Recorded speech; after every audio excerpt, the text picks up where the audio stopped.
in the hearts of men. The shadow knows. Welcome to the night shift. Every day about the time that most folks finish dinner and prepare to watch TV, go to check on a movie or a game, or check their email, a hearty group of souls is waking to their alarm clock.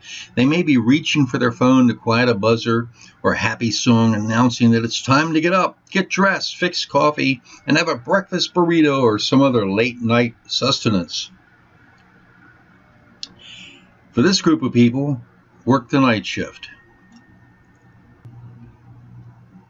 Nurses, doctors, tow truck drivers, metro drivers, police officers, firefighters, medics and EMTs, security guards, night news reporters, technicians, utility crews, and the young and old who work in donut shops, brave the punks and gunmen who might confront them on this shift as they work in a convenience store.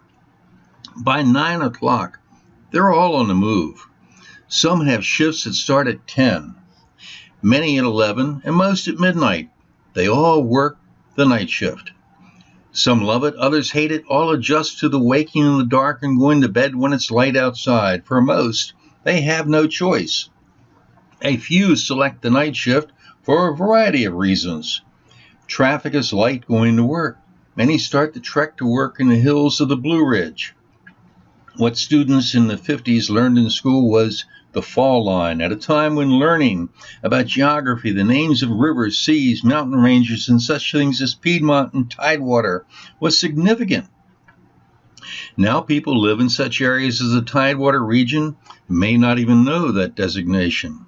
Driving from Front Royal, Winchester, Salisbury, Harrisburg, and Hagerstown, they drive to work at jobs stocking shelves at Walmart, making sandwiches at Wawa, and changing soiled bedclothes at hospitals and nursing homes.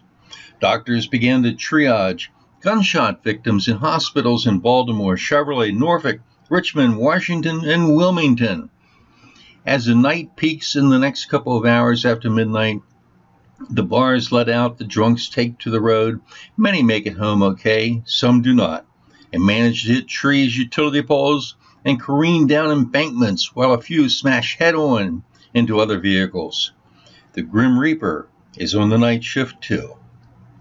As the EMTs, cops, and firefighters try to figure out who is still breathing, the Reaper decides who is going with him.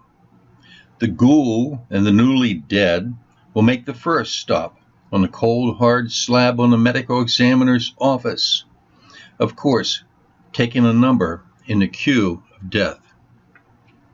The tow truck drivers roll up with roll-ons and stretcher cables down hillsides and crane and wrench apart metal from impacts, which often roar to a stop at over 100 miles an hour.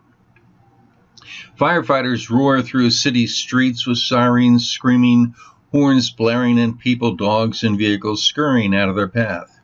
Buildings roaring with flames and billowing smoke, making it impossible to see. Heroes don their masks and pull heavy hoses to attack the fire and begin a search to save forlorn souls on the verge of giving up hope, but holding out for salvation.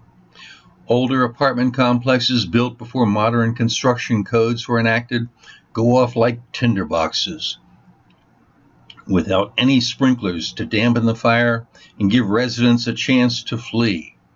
But the developer was able to save on the cost of construction. Donating campaign contributions to the politicians to stall or defeat new laws or enacting stricter building codes was just a cost of doing business. It was worth the money, but such shenanigans aren't on the minds of those trying to get out of their burning apartments or the heroes trying to save them. Just another part of the night shift. Cops speed towards a bloody scene in the home where a man has finally done it and killed his battered wife. So many times she didn't appear in court to pursue orders to keep him away from the family home. She had no choice. How would she make the rent payment, pay for groceries and the car payment? And then there was the insurance. He said he would love her forever and never touch her again. Her family told her to leave the SOB, but where would she go? Her paycheck from her job alone wasn't enough to pay for her and her 3 children. If his boss learned that he was convicted of assault, he would lose his security clearance and then his job. So she didn't go to court. Now she'll meet the Reaper. The cops have him down on a lawn, handcuffed, and will have to hog-tie him to get him to keep from kicking out the side window of the patrol car. She is dead. He will get a public defender and spend 20 years in prison. The kids, they'll be farmed out to family or foster homes. On his way home at the end of the shift, a citizen will buy this cop his breakfast in the diner and thank him for protecting the community.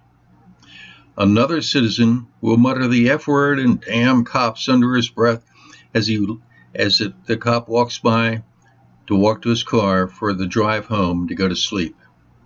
One such night shift worker in the nation is a police officer.